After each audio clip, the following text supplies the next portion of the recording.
Hello, so welcome. This is a live coaching video for today. This probably will be the only one that I do for today. But I watched a video yesterday by a lady called Julia Christina, and she is a counsellor, and I would say she's very much a life coach as well. By the way she comes across, and her videos are brilliant. So I'll link her channel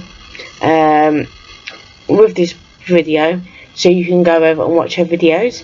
But the one she did watch yesterday was about your ego self and your true self.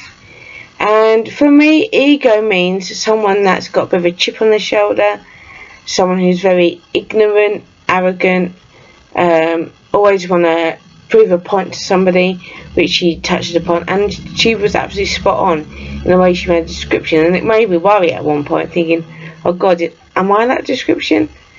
And then think about myself. No, I'm not. I don't expect people to watch these videos, but I create them because I enjoy making them, and you know, I give you, the audience, a choice if you want to watch my videos or not. I don't expect it, but I create these videos, one, to share my experience and the things that I've gone through to get where I am now, that may be of help to people, and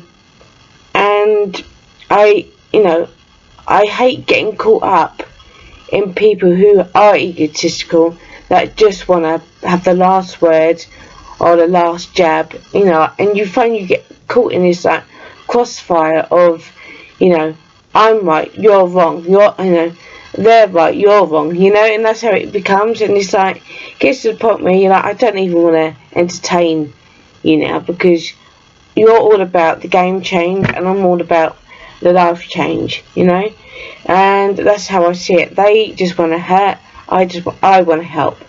They expect to be given respect. I let people decide if they want to respect me or not. But because I respect other people, I do get respect back, because it does go hand in hand. If you're going to be a constant hater, then you're going to get hate back. People who hate will support haters, because then they thought, oh, well, they're doing it, it gives me a right to continue it. But they end up just living in this world of hate.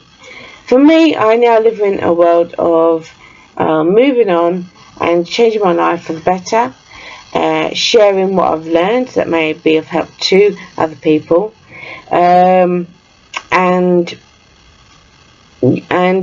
you going by subconsciously and consciously be the true person I am. And I am somebody who hasn't always been an angel. I do not class myself as being perfect, so I've written down questions here that I want to talk about, because sometimes I do find I go off key a bit, so this is to sit it into play, so I know where I am, and that's the other thing. I'm somebody who doesn't necessarily know.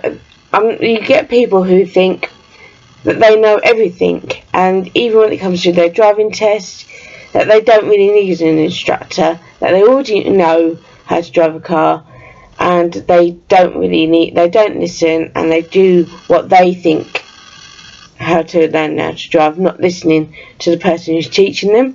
But with myself, I don't know everything, I don't pretend to know everything, but when there's things that I do believe in, that I know is right, then I do that. I'm not going to shy away, because that person is going to attack me by saying, no, you're still wrong.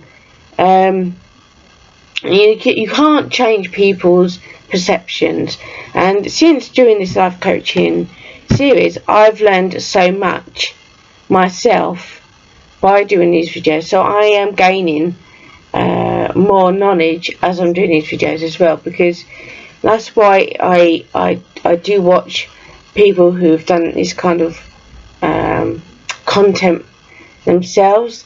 I don't never copy, but I use their I watch it to see another perception of, you know, having a better life.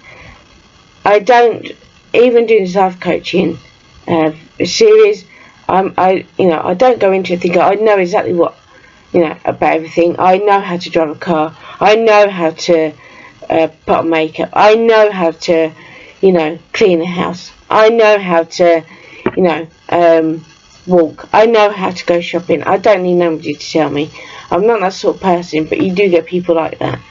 And I have often been egotistical, sometimes myself, where I've acted up to people that have perceived me in a certain way, but now I realise that isn't me. That's me living up to them. And why should you live up to other people when the type of people they were? I was more or less holding up my fences, actually, because if I showed that I was a kind person to them, then in some way they would take advantage of that, because I was working in a place where I wasn't happy. There was a lot of backstabbing, I didn't feel like, as an employee that I felt trusted. I knew that, they had other motives, and I just didn't like how the company was structured. I didn't like it at all, and I found that because of that, I acted in a certain way to not them, because I had a feeling that they were the type of people that would walk all over you, and so having that in my mindset, I kind of became like an arrogant, ignorant type of person I came across. And after I, behaved like that, I checked on myself and thought, no, I should not have come across that way, because I'm allowing them to vindict me in being a negative person like they were, I mean, we all have times where mainly I'm going on myself, where we've acted as our worst self, but I've learned from that. There's people who are always like that never learn, because if they do, they feel in some way that they are going to be seen as weak, possibly not having any control of their life, and it becomes like a power struggle a lot of the time, and that's what I picture ego with. My true self, I am somebody who doesn't consider themselves perfect. I don't know everything, but I am a giver. I do acts of kindness without even thinking about it. I love being a home girl. I like being a Londoner. I like being someone who is passionate, determined, and it's taken me a long time to get to the place where I could say that, because I at one point was made to see that if I felt that way about myself, in some way I was being that was also being egotistical, by saying no, I am a good person, because back in the 80s, I remember a girl saying to me in class, and I didn't even know what I was talking about, but she said, oh, so what, you love yourself, as if to say, no, you're not allowed to love yourself, because then you're not a good person, or you're being nasty by saying you love yourself when we don't. But you have to love yourself in order to respect yourself, because if you give out that you don't like yourself, it can attract those who will use that to also tell you you're not good enough. So you do kind of receive what you give out. But then, when you meet the people that say it's okay, you are alright, they're the people that make you see that it's okay to say you're good at something. I think sometimes the word ego and true self gets mixed up.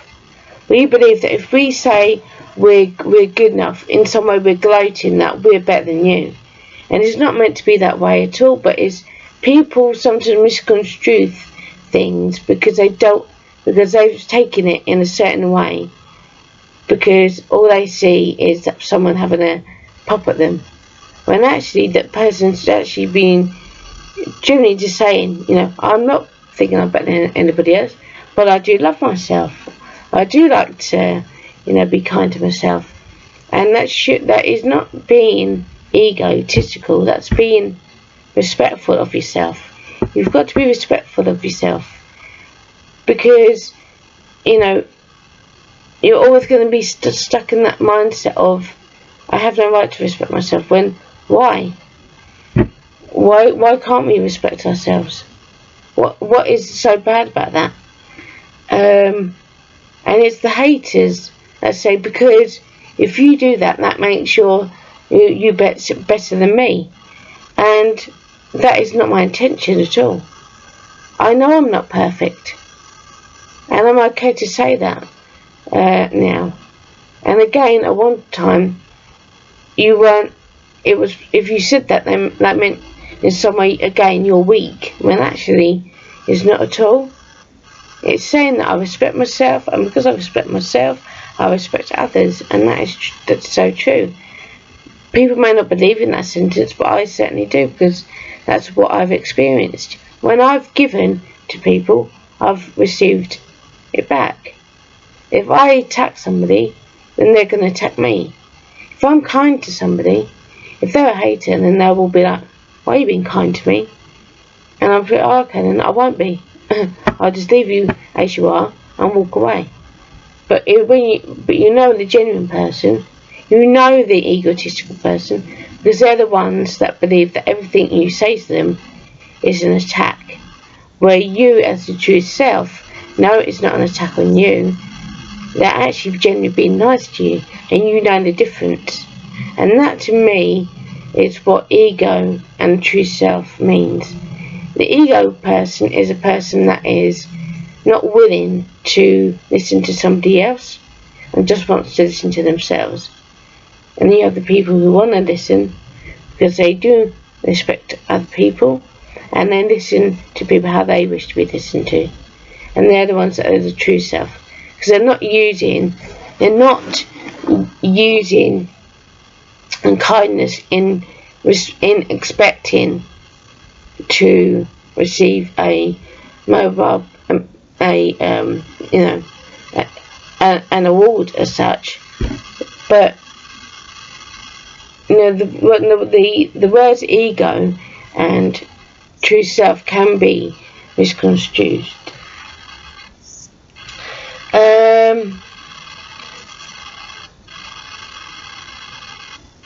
You should also, so I'm just reading my notes so I'll make sure I cover everything. You should also be okay to stand up to what you believe in. But obviously, if it's a belief which means that you attack somebody, then you're using it in a way that you don't. You're using it in a way where you're not willing to see the real message, or choosing it in a certain way which gives you an excuse to do bad.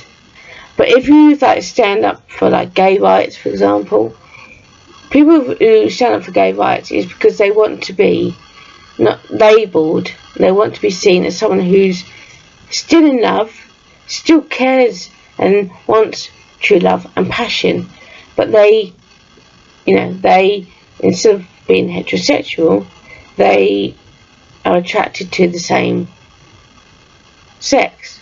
There are people who are bisexual, where they are open to female and male relationships. They find men and women attractive. Then you have the heterosexual people like myself. Now, there was a time when my mind did go towards whether I was bisexual or not. It was something that I asked myself. And looking at it, no, I'm not. I'm not bisexual and I'm not gay. But it doesn't mean that by saying that, are having a pop at the gay or bisexual community. It's because I've been confused at one point, like many, but I know what I am. I'm heterosexual. But I don't but in going through that time where I was asking if that was the case, it made me see that it's not about how many people you can have sex with to prove that you're gay or heterosexual. It's all about connection, and I connect more with men than women. I admire other women. I do compliment another woman on her clothes or how she comes across, but I don't feel emotionally connected to a woman in terms of passion or romance. It's more I see them as someone I relate to and can see a lot of myself in that person. But I'm not sexually attracted to women in any way. But I did at one point ask if I was, and no, I'm not. I fall in love with men. I don't fall in love with women. So that's when I knew, actually, no, I am heterosexual. But I do find that sometimes you do go through that, especially if you start to have thoughts about that. But actually, no, that's not me. And that's people being manipulative. At the time when I was, going through a change of age, and I think that happens. I think as you go through your life, you do kind of have sections in your life where you feel strongly about something, and then when you get to your 30s, you don't believe in that as such now, because when you get to your 30s, that's when that's when I became adamant of what I wanted to do. I wanted to know who I was. And my 20s for me was all about being in the big wide world, going out every night or every Friday after work, getting drunk, yeah, like many. I was into rugby league. I was, working up in London, and I had the time of my life in my 20s. I did. And I loved my 20s. I did. I loved it so much. Now, I'm glad I had that time. I didn't have loads of boyfriends. I've never been that sort of girl. I've just liked to, I did, often enjoy my own company. I would sit in my bedroom, for example, listen to music, read books, I did play out a little while in my teens, but not for very long. And once I became part of the rugby world, that completely altered things. And you find that as you go through your life, I think other things start to come into your life, and then you kind of leave that girl who was like me. When I went from being from say about 10 to 11 years old, I was still that. I was really still wanting to be that little girl but I knew I was forming into a woman, and I was a bit like, oh, I'm not ready for that yet. But then when I got to like to 11 years old to 12 years old, that's when my fashion sense changed, my music genre changed, how I wanted to be had changed, and I was no longer, I was growing out of the boy band phase, and became a bit of a tomboy, as I've talked before. And then as I got into my 20s, I was like the party goer. I was out every Friday, every Saturday, Sunday. I would, sometimes be out all day. And in my 20s, I got to say, was when I loved my life up till, and then certain things happened. As I got to my 30s, I worked at a holiday camp, and again, it was a totally different world. I then met my first husband whilst meeting the person I'm with now.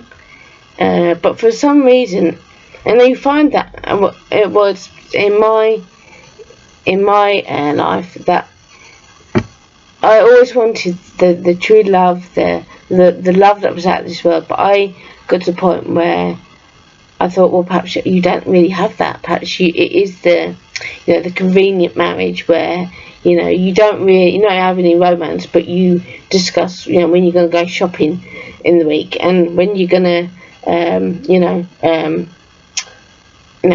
declutter a drawer. You get to that point where you start talking about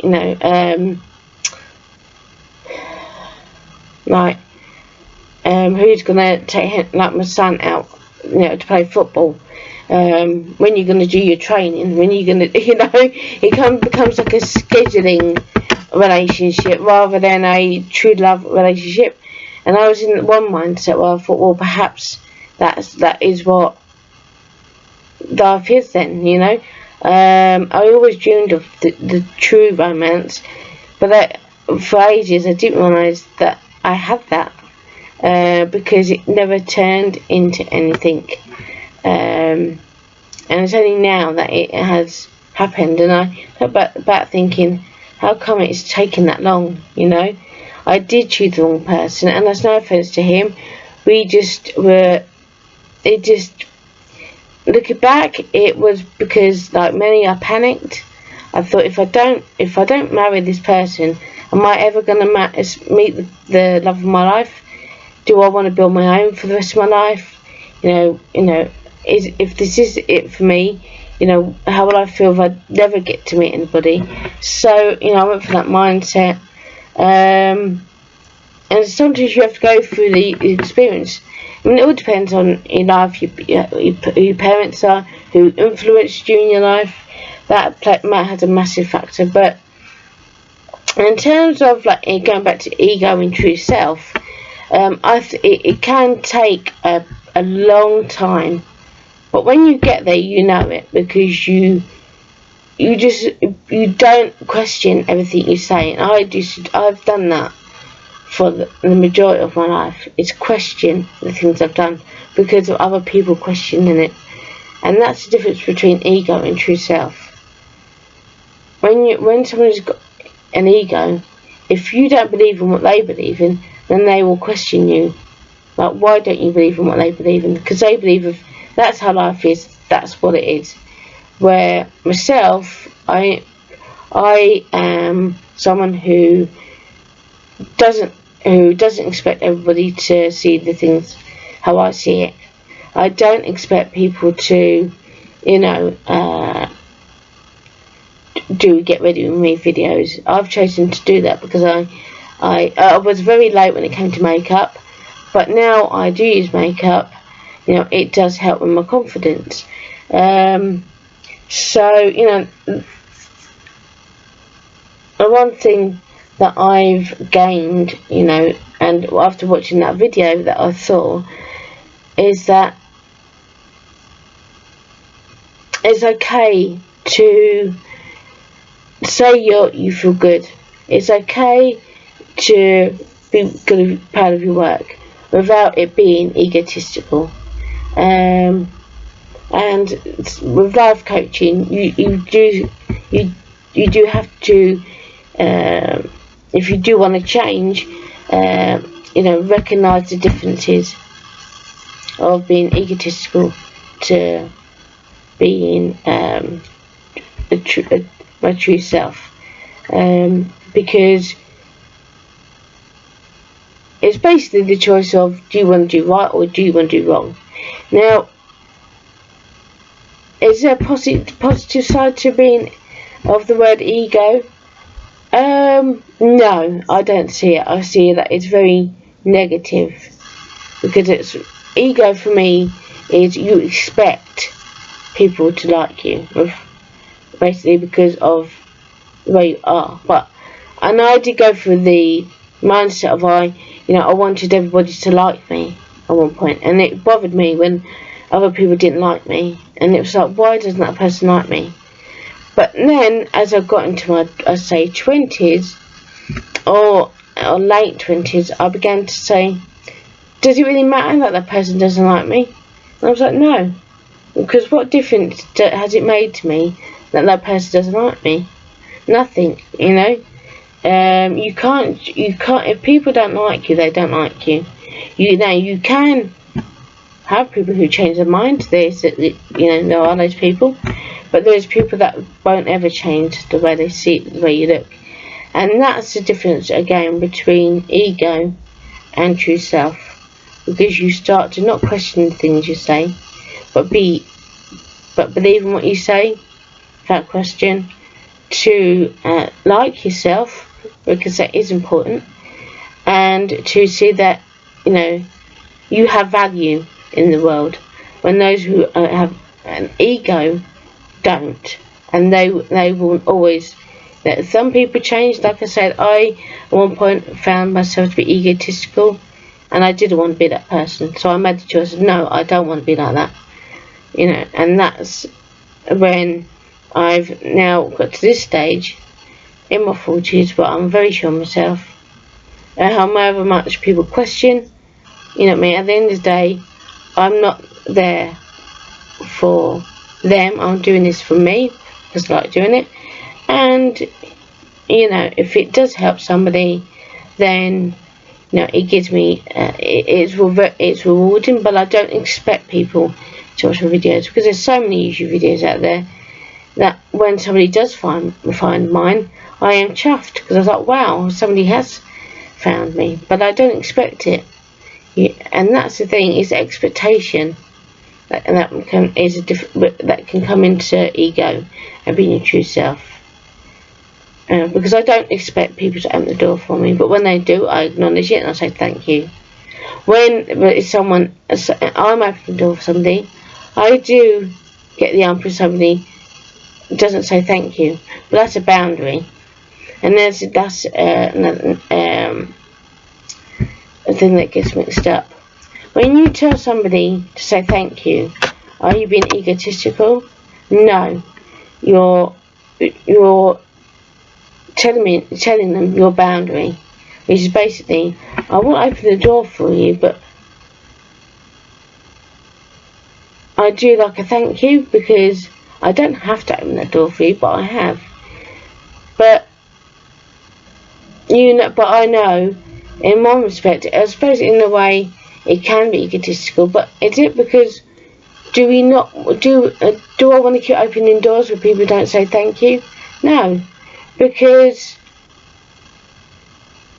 I believe that if I say thank you to somebody, if I open that door, because not everybody does, then I always say thank you. So that's a boundary. That's not being egotistical, and I think that's what gets mixed up. So anyway, this video has gone on for way too long, but I hope that you are getting. I hope that these videos in some ways helping you, and thanks for the feedback so far. I don't expect it at all.